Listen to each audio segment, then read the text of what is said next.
So we're in your life management book and we're on unit 2, your safety and well-being. Safety first. So accidents claim over 100,000 lives annually in the United States and disable over 400,000 people. There are 2,000 burn accidents and 75,000 of these are severe. This is per year. Spinal cord injuries, 10,000 to 15,000 spinal cord injuries a year, and 20,000 people a year die of poison, and 4,000 die of choking. So you can see, and one of the major things to be safe in, of course, is cars, because most young people that are killed during each year are because of automobile or accidents on the road. So driving safely is very important. It can be very hazardous. In fact, it says that usually drivers make one mistake for every 2 miles.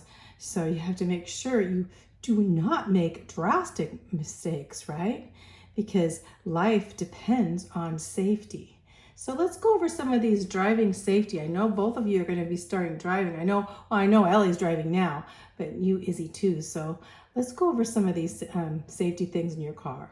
So first, be sure the car you are driving is in good condition, right?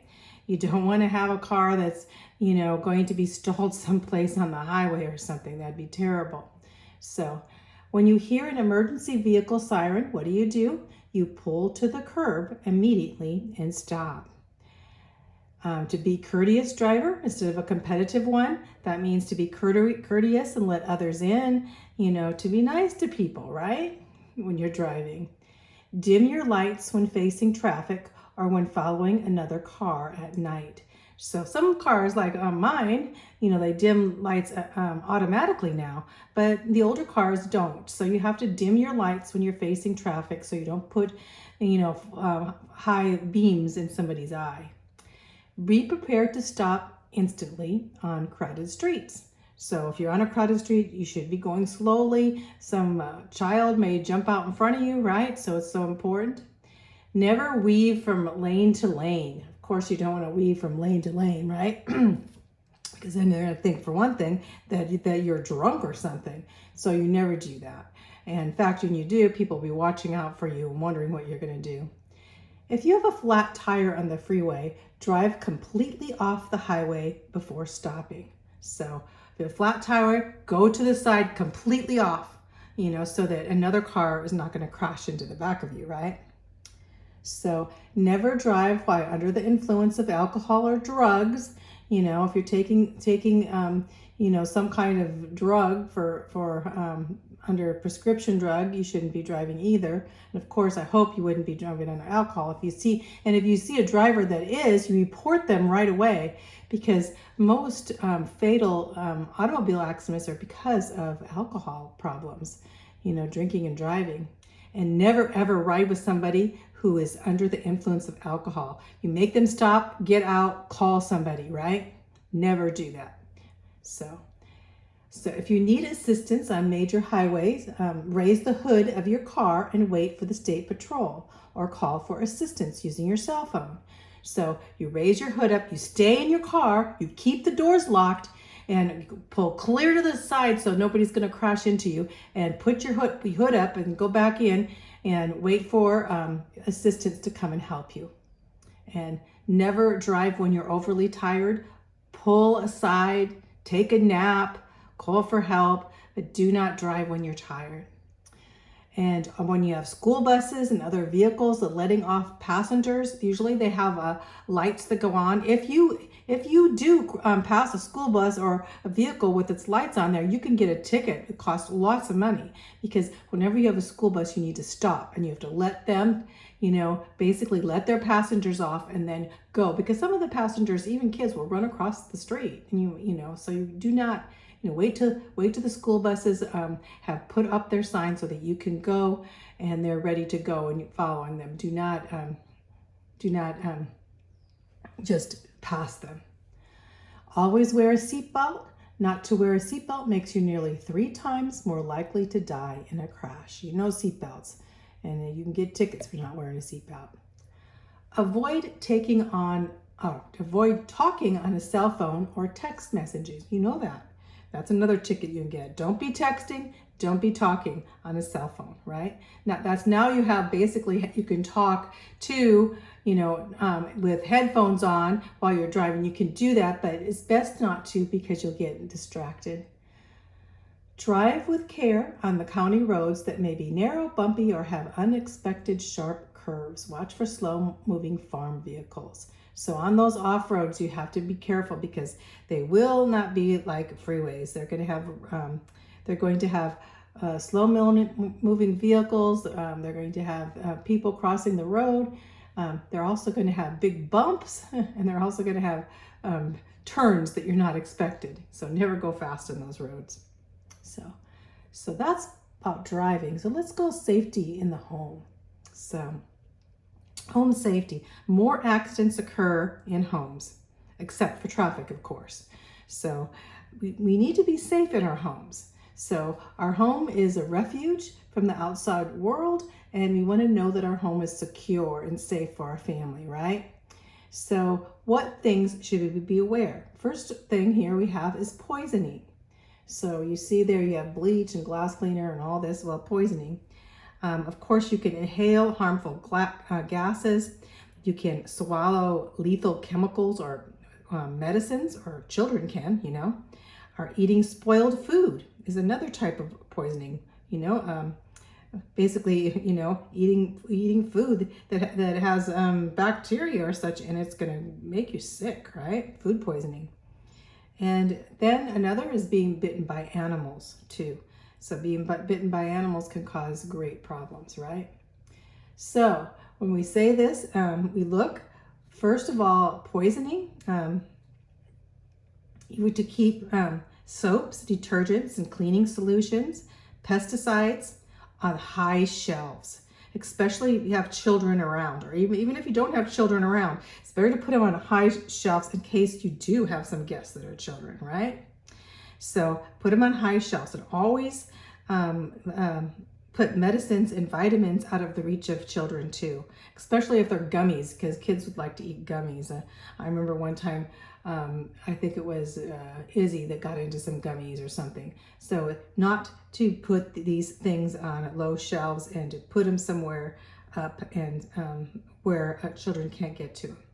Also, refrigerate food promptly to avoid spilling and food poisoning. Never just let your food just set out for long periods of time. I always just put it in the refrigerator right away. Poisonous gases. What about poisonous gases?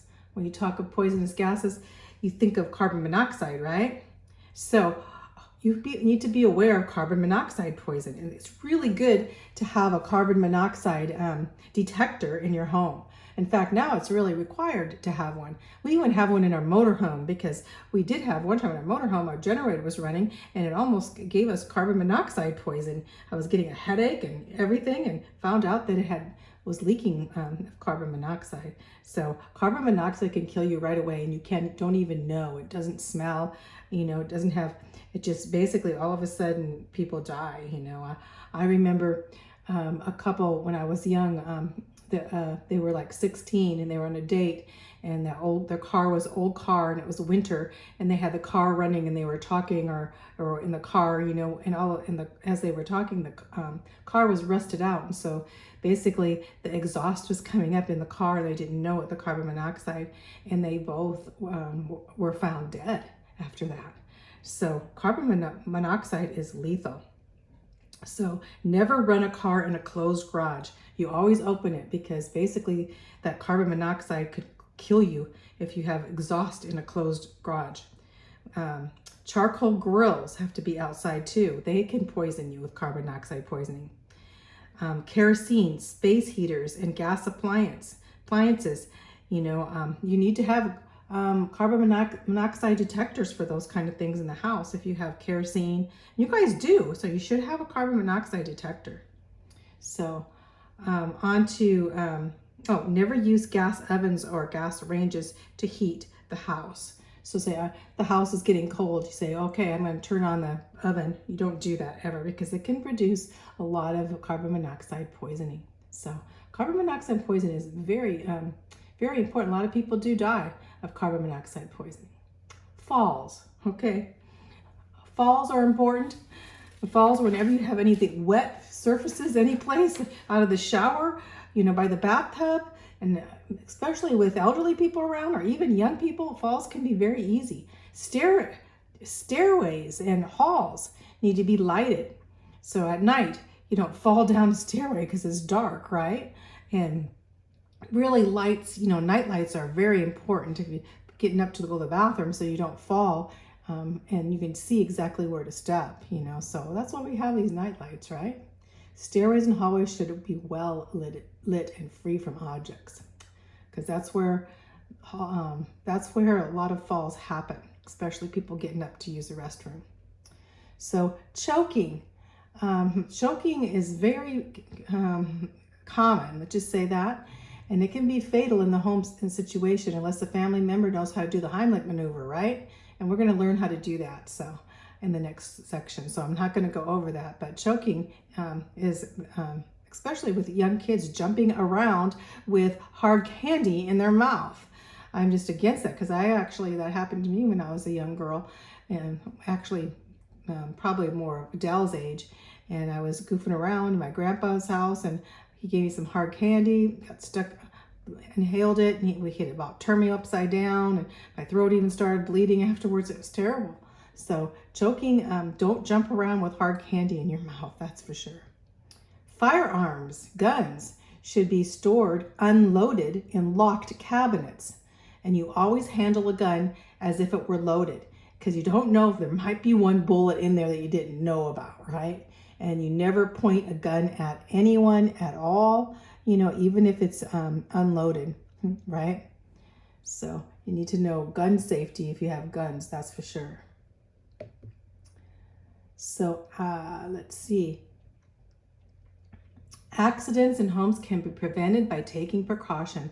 No price is too great to pay for the safety of those we love. And we always need to keep a first aid kit well supplied. I need to get mine supplied here again. Make sure things don't expire in it, get it supplied. And so you always have follow the safety rules for your home and your family. And you'll have to, a lot of times it's known if you're the fire, which fire escape way should we go, and so have that fire escape in case there would be a fire, or other things, tornado safety. Where do we go? Where do we go? In the midst of a hurricane, and wherever you live, find out those safe areas. Okay. So as you see here, picture here, it says fatal accidents. Let's look at that. Fatal accidents in 2005. It's quite a while ago, but you can see motor vehicle crashes are the most, and poisoning, falls, drowning, choking, fires, gun accidents, and all others. So you can see car accidents are the most, right? And so this picture here, this pie picture here, basically talks, gives us a picture up here. You can see motor vehicle accidents the most, and how falls are important. All these things lead to telling us that we need to be safe, right? So let's talk about water safety here a little bit. It goes over water safety. 500,000 children a year drowned in swimming pools. So it's so important that if you have a swimming pool, or if a neighbor has a swimming pool that you go in, or even, when I think swimming pool, even a pond. We have a pond in front of our house. So we never leave a child around water alone. That means never leave them alone, unattended, especially any child, just leave for a brief time. I just had to answer the phone, or, I'm talking to my friend, not paying attention, and my daughter jumps in, or, those kind of things happen. So especially, a child that maybe wanders off when you're camping or something, and falls in a river or a lake or a pool, even children can die in wading pools and bathtubs. Never leave a child unattended in a bathtub. So you'll know those things when you get older, but those things are very important, especially if you're babysitting kids or watching young children, because they could drown, and drowning happens a lot. Like I said, every year about 500 children under the age of 5 drowned in swimming pools, so some other things here about water safety. Each year, many people drown when they're participating in water sports. So never swim alone, and swim only on the beaches where lifeguards are on duty. If you're going to go out, especially here living on the beach, I don't go out clear in the water unless there's lifeguards or someone there that I know that, can save me, especially here because they have rip currents, and they have flags. So the flag goes up. If the flag's red, means there's rip currents and the water's too rough. And if it's double red flag, you're not allowed to go in, because if you go in, you're going to be fined if they see you going in the water, because they don't have a lifeguard there either. So always make sure the water is deep enough before you dive in. There's so many diving accidents. I know Johnny Erickson Tada, she's still in a wheelchair, and she talks about Jesus, but when she was 16, she dived into the Bay Area thinking it was fine to dive in, and she broke her neck, and she's been, quadriplegic. So it says always go feet first the first time. The first time you're going to go in, there's a picture right there. Go in feet first the first time, to see how deep it is, Don't, just test it out before you dive in. That's important. Beware of dangerous currents and surf conditions. Well, we know that, to look. Also, if it's a green flag, it means, you can go in, everything's safe. If it's a yellow flag, it means that there's probably some currents. It's, beware, just beware. If it's a purple flag, it means they've cited some kind of dangerous, dangerous wildlife. When I say wildlife, dangerous marine life, like jellyfish or sharks, And then of course, red is saying that the currents are rough and there's riptides. Riptides are tricky because it looks like, basically looks like it's very calm area there, but underneath there's a tide that's pulling everybody out. If you're in a riptide, it says just float it out. Don't try to fight the riptide. Just let it bring you all the way out, and then swim crosswise when you get out there. This is about the only thing you can do. If you're on your boat, always wear a life jacket, a personal flotation device, PFD, especially in certain rivers and areas where, there's a lot of rivers especially are pretty dangerous with all kinds of currents underneath. So, to wear that life jacket. Hiking safety. Okay, when you're hiking, it says to wear suitable clothing for the weather. That's important. Always, layer. If it gets warm, you could take it off and put it in your backpack, but always have suitable clothes. And it's good if it's going to rain to bring rain gear too, to put over you if you think it's going to rain. Comfortable shoes and socks. Heavy shoes and socks if you're hiking, so basically comfortable so that you don't get, blisters. Always bring a compass in case all of a sudden you get turned around, you know which direction you're going in. You can know, I have to go north to the camp or something. So always bring a compass and know how to use it. They're important. So let's see. It's important it says, be sure to walk on the left side facing traffic when walking along highways. Used to be, we were told to walk on the right side. So that's what I'm kind of used to. But now they say it's better to walk on the left side facing traffic so that they can see you better. So anyway, that's the norm now. Walk on the left side facing traffic. In dark, when it's dark out, don't wear black clothing. Wear white clothing or light clothing, or even it's good to wear that bright colored fluorescent clothing so that when they could see you if you're going to be walking at night. So carry a flashlight with you too. So if it gets dark, because it gets without a full moon, or when it's clouded over, I've been caught in the dark walking and can't even see where my next step's going to be. And I know there's holes in the ground. So it's so important to carry a flashlight. I know a lot of times your phone has a flashlight on it. So let's see. Ticks. Oh, let's see. Beware of ticks. We know that because they can give you Lyme disease. So in fact, they live on deer and sometimes they get on dogs too. So it's important, they have bacteria, and this bacteria can cause fever and headache, lethargy, muscle spasms, knee and joint pains, inflamed joints that swell up, so it's important if you have a tick bite, and especially if you have this red dot or this red circular bullseye dot that happens with ticks, that you get some antibiotics right away to make sure it stops this infection, especially where you're living, in out in the boonies there in Nevada City and up in the hills of the Sierra Nevada, and where there's a lot of deer, there's going to be the ticks, and then with ticks, there's going to be Lyme's disease, so it's really important. Tattoo and body piercing. So one thing about I know tattoos are in style. I don't know what scripture talks about making cuttings for the dead. I know a lot of tattoos are not really cuttings for the dead.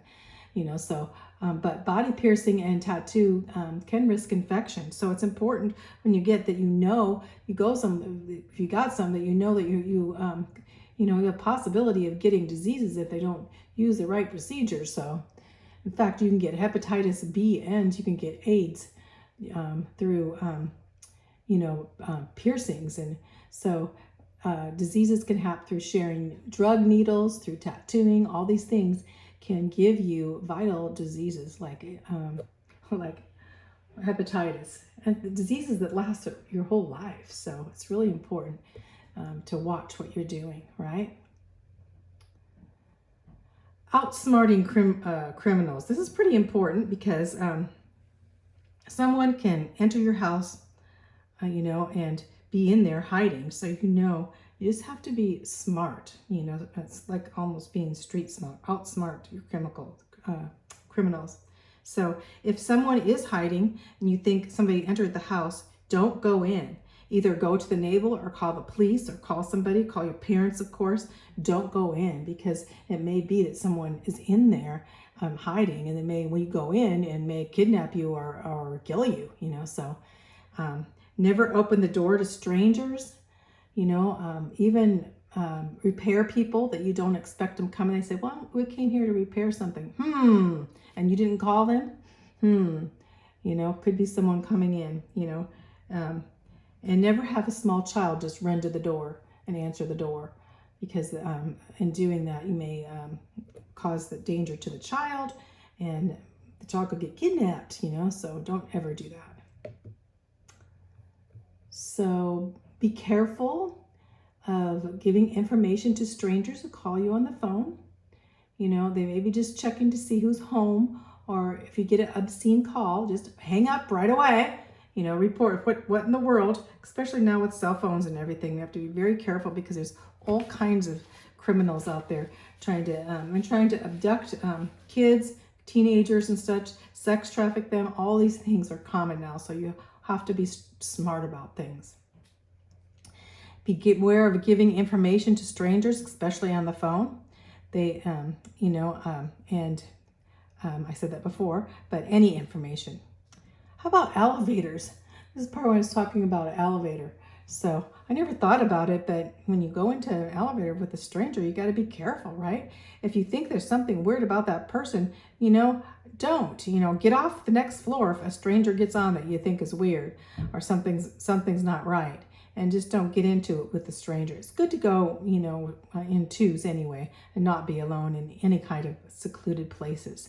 Laundromats, apartments, storage areas, be with a friend instead. If you're walking at night, especially, don't go alone. And driving, to keep your doors locked. Somebody might just, if you stop, at a stop sign, they might just want to jump in, right? You never know. So it's like, always keep your doors locked, So if somebody tries to jump in, it says to honk your horn loudly and to drive away, even if they're hanging by their foot or whatever. If it's a stranger, they should not be jumping into your car. So if you think someone is following you, don't drive home, but rather go to a service station or a police station. Call someone. I would call somebody and say, someone is following me. Where there's be in the light. Never go any place dark where they're going to try to surround you or something. So to discourage thefts, hold your purse close to you or carry a wallet in your pocket. And when we went to other countries, we would actually put our money, underneath our clothes and have a certain carrier, either the wallet type or a passport carrier, and put it underneath our clothes because there were so many that would just come and grab your purse. And it says, avoid walking alone at dark. I already went over that. Don't be walking alone at dark. So, and keep the doors and windows of your home locked, so somebody can't just come and jump, burglars come and jump in your windows. They know your windows are unlocked. How about this? What do you do when you're on vacation? You make sure you don't advertise on Facebook that you're going on a vacation, right? And have a friend pick up your mail. Don't leave a bunch of Amazon boxes outside. So we do that when we go. We have my sister and then we'll come and pick up our mail so that it doesn't look like we're not home. We keep a light on, and then sometimes, have have them change the light so that somebody thinks that we're home. So, and not tell everybody that we're gone. So let's see, what else did? Let's go on. If someone makes sexual advances towards you, never be alone with that person. I would report that person. Confide in your parents or a pastor or somebody. Say, okay, this person is doing this, so they know, and stay away from that person. There's all kinds of creeps around, and some of them look like nice people. Just saying that. So this last part says the best guide to safety is to pray about your safety and do not become fearful and paranoid, and take necessary precautions, but at the same time trust God to protect you. He who sees the tiniest sparrow fall will surely take care of his own children who trust in him. Remember, thou God seest me. He's the God that sees us. You are never lost to his care and view. So yes, we need to trust God for our safety, but we need to remember God's given us some things to know, wisdom to be safe, and to always trust him, and to be aware if there's anything strange going on, to be aware of that and report.